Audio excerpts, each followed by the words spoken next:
In credit, the Presidential Enabling Business Environment Council kicked off its third National Annual Action Plan in 2018 in a bid to minimize difficulties facing MSMEs in paying taxes, moving goods across the country, or registering businesses. The impact of these programs in growing the MSMEs and the local petty traders that is encouraging more people to look forward to the next 4 years with hope and confidence. In Abuja, Muplang. Electronic transaction in Nigeria hits more than 34 million naira in the first quarter of the year, and 300 microfinance banks lose their licenses in Ghana. Let's join Rachel Shaibu for details of these and more on Business News. A warm welcome to Business News. More than 558 million electronic payment transactions valued at 34.02 trillion naira were recorded in selected banks across the country in the first quarter of this year.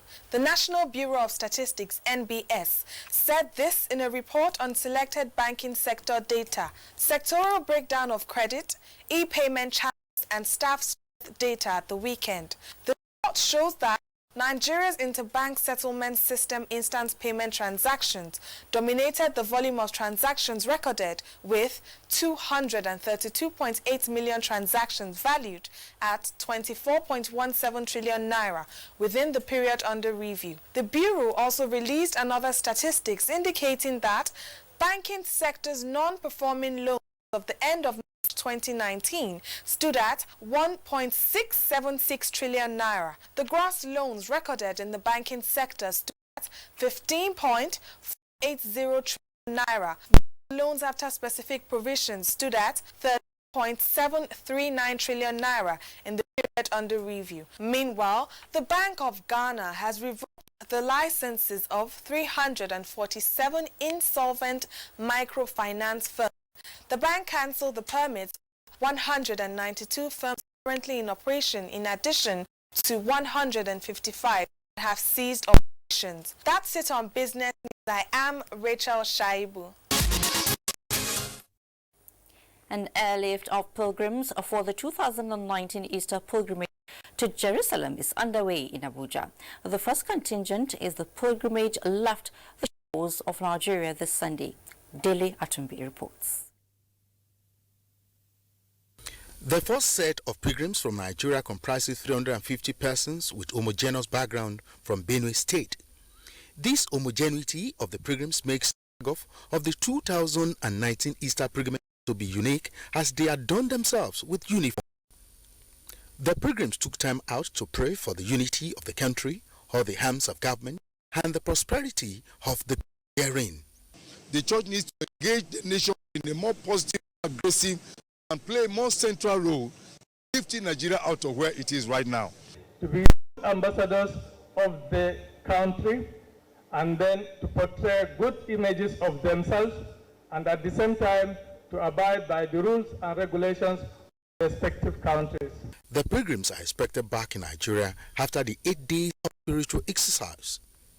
In Abuja, Dele Atumbi, NTA News.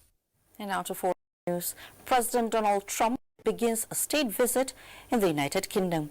Military leaders in Sudan go tough on protesters. Details are with Uche Ugochukwu. The European Union on Monday called Sudan's military leaders people to protest peacefully and urged a speedy transfer of power to civilians. About people were reportedly killed in the day when security forces moved to disperse a sit-in outside the army headquarters in Khartoum. The Transition Military Council, however, denied using force to disperse the protesters.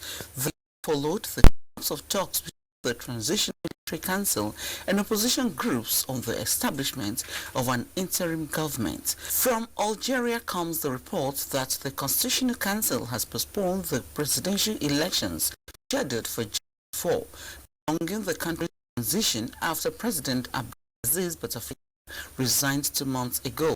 The Constitutional Council cited a lack of valid candidates as it had received only 2 candidates who were deemed fight. And Britain rolled out the royal red carpet for U.S. President Donald Trump at the start of his 3-day visit on Monday. Trump and his wife Melania were greeted by the 93-year-old monarch at Buckingham Palace, where they were treated to the full force of royal ceremony. Minutes before touching down, Mr. Trump criticized Mayor of London Sadiq Khan, with whom he has clashed in the past. Talks between Trump and outgoing Prime Minister Theresa May will begin on Tuesday, with the pair expected to discuss climate change and Chinese technology further away. Uche, NTA News. From foreign to sports, while